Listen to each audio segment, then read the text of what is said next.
नमस्कार। आज हम बात करेंगे मद्रास की। एक ऐसी जगह जो कभी सिर्फ एक ट्रेडिंग पोस्ट हुआ करती थी, लेकिन कैसे ये भारत के मॉडर्न लीगल सिस्टम की जन्मभूमि बन गई।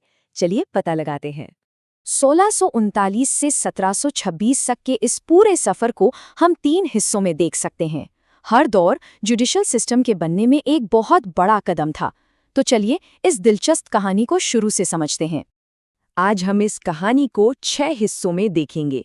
शुरुआत करेंगे मद्रास से कि वहाँ न्याय का कॉन्सेप्ट शुरू कैसे हुआ।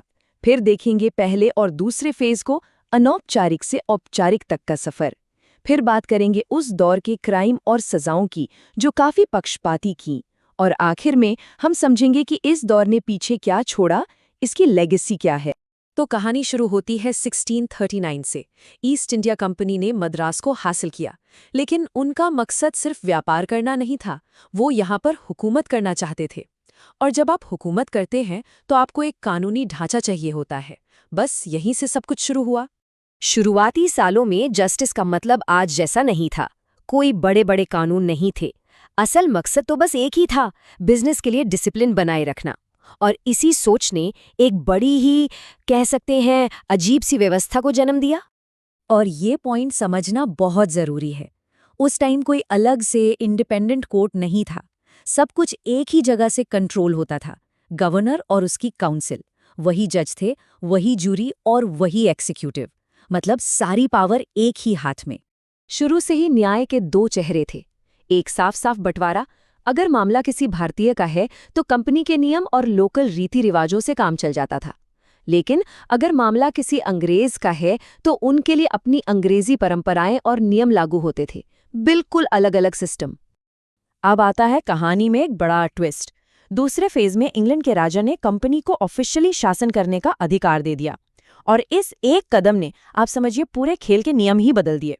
ये था 1661 का चार्टर। ये सिर्फ एक कागज नहीं था, ये एक शाही फरमान था। इसी ने कंपनी को, जो अब तक सिर्फ व्यापारी थी, एक ऑफिशियल एडमिनिस्ट्रेटिव और जुडिशियल बॉडी बना दिया। अब उनके पास दीवानी और फौजदारी दोनों मामलों में फैसला सुनाने की कानूनी ताकत थी। तो देखिए, पावर तो बहुत बढ़ गई। गवर्नर और काउंसिल अब सिविल और क्रिमिनल दोनों केस सुन सकते थे। यहाँ तक कि मौत की सजा देने का अधिकार भी मिल गया। लेकिन, और ये बहुत बड़ा लेकिन है, जुडिशरी अभी भी एग्जीक्यूटिव के ही कंट्रोल में थी। मतलब जो नियम बना रहे हैं वही न्याय भी कर रहे हैं। आज के हिसाब से देखें तो ये सिस्टम की सबसे बड़ी खामी थी। चलिए अब कहानी के सबसे जरूरी हिस्से पर चलते हैं, जब पहली असली अदालतें बननी शुरू हुईं। देखते हैं कि ये नींव आखिर रखी कैसे गई।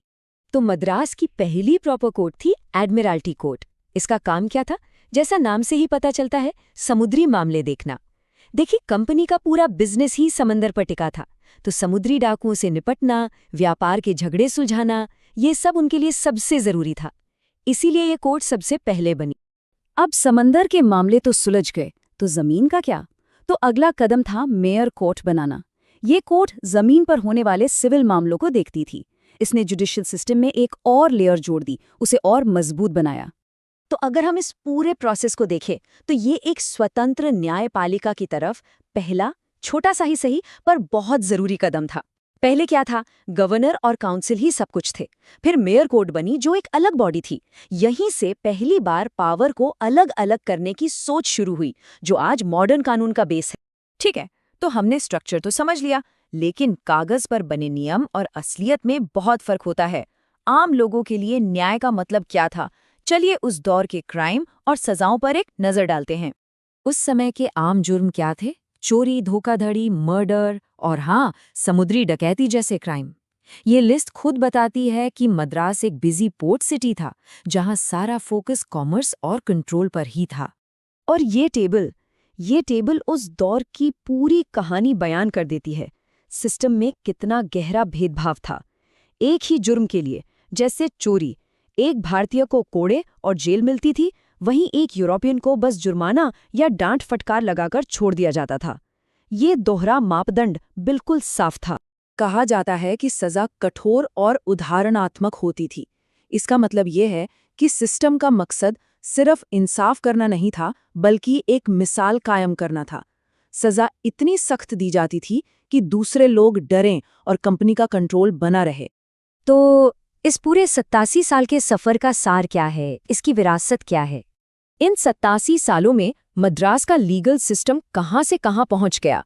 जहाँ पहले बस कुछ आधे अधूरे नियम थे, वहाँ अब प्रॉपर ऑर्गेनाइज्ड कोर्ट्स का एक स्ट्रक्चर खड़ा हो गया था। और यही इस कहानी का सबसे बड़ा विरोधाभास है। एक तरफ ये सिस्टम पूरी तरह से पक्षपाती था और सिर्फ कंपनी के फायदे के लिए बनाया गया था, लेकिन दूसरी तरफ जाने अनजाने में इसी सिस्टम ने मॉडर्न इंडियन जुडिशरी की पहली ईंटें भी रखीं। तो ये हमें एक बहुत ही गहरे सवाल पर लाके छोड़ देता है। कैसे एक ऐसा सिस्टम जो खुद भेदभाव पर आधारित था, आगे चलकर आधुनिक न्याय की नींव बन सकता है? इतिहास वाकई में बहुत ही जटिल और विरोधाभासों से भरी हुई कहानियां बनाता है।